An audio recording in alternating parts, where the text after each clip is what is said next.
Well, good morning. This is Brother Peter with tidbits from the Word. You are looking at the outer man of Brother Peter. The inner man is inside. The inner man this morning is having him a horrendously good time.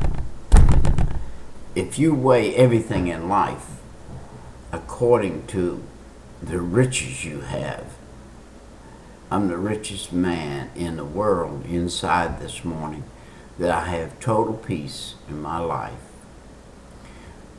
Do I have a problem with my outside man? Yes, I do. How long will I have that problem? I don't know, but I do know this.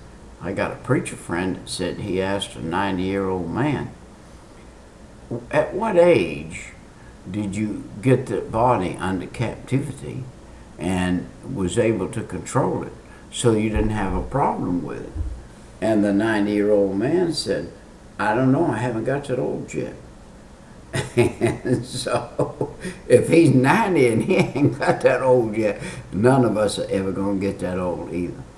This body is a very, very difficult thing to keep in check and to keep in control. You want to keep your body in control, you got to keep your mind in control, you got to keep that thing right there in control. Brother Peter, what's the hardest thing in your life to control? That right there. The Bible said that thing, that tongue, is set on the fires of hell, and who can control it? A man that can control his tongue can control his life, can control his body. I'm sitting right now under a preacher that probably does better controlling his tongue than any man I've ever met in my total life. I've met a lot of people in my life.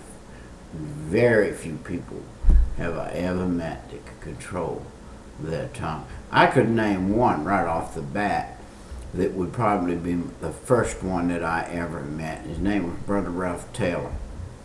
I sat under him for about 8 years of my Christian life. I don't think in 8 years, and I don't think in 40 years of knowing the man, that I ever could, ever, in all the conversations we had, all the messages I've heard him preach, I don't believe I've ever heard the man speak a word out of place. I don't believe I've ever, not ever, one time, ever heard that man say one derogatory word at any time. He was a man that knew how to button his lip. And I tell you what, you come near perfection when you can learn how to button your lip. You come near perfection.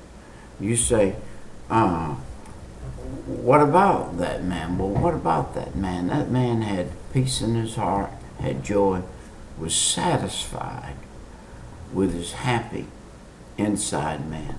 The outside world didn't mean much to him at all. He was happy between him and the Lord. He didn't care to amass a great fortune of money. He started a radio station. His mansion in heaven, his repertoire in heaven, his line of converts in heaven is going to be endless. It's going to be like Billy Graham. Billy Graham had an endless line of converts, big bunches all at one time. And his Brother Ralph, his line is going to be a few every day, a few every day. He's still his life, what he started and what he's done is still going on and will go on until eternity is full-fledged and the souls will be being one. We're in chapter 2 of the book of Proverbs. To deliver thee from the harlot. This is a day and a age today, right now, worldwide,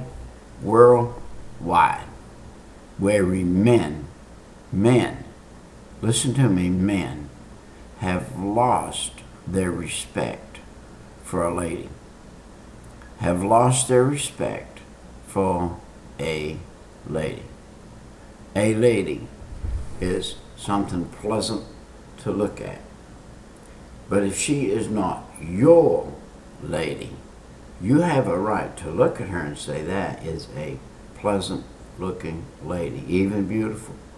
But if she's not your lady, you do not have a right to desire to put your hand on her, your arms around her, or have any kind of physical desire toward her any way, shape, or form.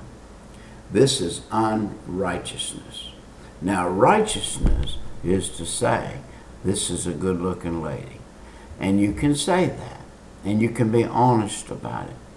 But do not be flirtatious about it. Now, flirtatious means you're flirting with that lady. Do not flirt with unrighteousness. Do not flirt with sin. Do not flirt with that which could kill you, wreck your life, wreck your marriage. I've been married 48 years. You think I would fool around and be reckless? No. And this Bible talks about the harlot. Now, the harlot is a lady who has fallen from grace. It is a graceful lady that appears graceful. It is a graceful lady that men will not lust after, but can say she is beautiful like wisdom. Now, we've come to a day where women want to flaunt their bodies. And because they do, and men have this terrible thing up here that think that the more flesh they can see brings a proper thought. It doesn't. It brings an improper thought. Improper thoughts about a woman when they come and they show you a lot of flesh and you have these improper thoughts attack you, and they do not belong there. They are unrighteous. I asked the Lord one day, 1972, November, December, January, I'm out on a windowsill, 3 stories high, painting some windows. And my eye is evil. And it's still looking to see how much flesh I can see on a lady driving by in a car. This is Brother Peter speaking honest this morning. And I said to the Lord, I said, Lord, I need help. I'm depraved. All I want to do is look at the flesh of a woman instead of looking at the woman. What do I do about this? And the Lord said to me, Brother Peter, if you will look at her soul and say, I wonder if she died right now, if she'd go to heaven. By the way, that's where my track came from. I wonder if she died right now, would she go to heaven? And if you think that, you could look at a naked woman and say, I wonder if she died right now, she'd go to heaven. And you know what? That righteous thought would cover the nakedness of that woman. You know, Adam and Eve were naked and didn't know it. Why didn't they know it?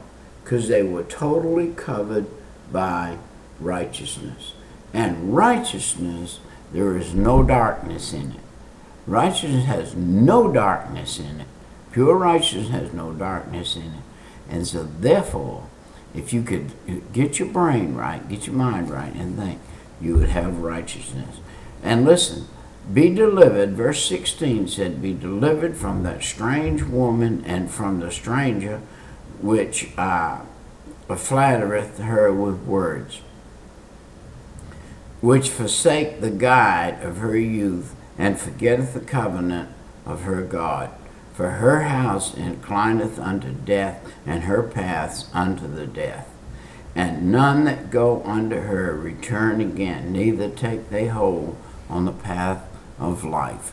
Listen, if you go down that path, and I see men today, even in the church house, who look at a woman up and down with their eyes, and they're continually thinking unrighteous. You cannot have communion with God and be unrighteous.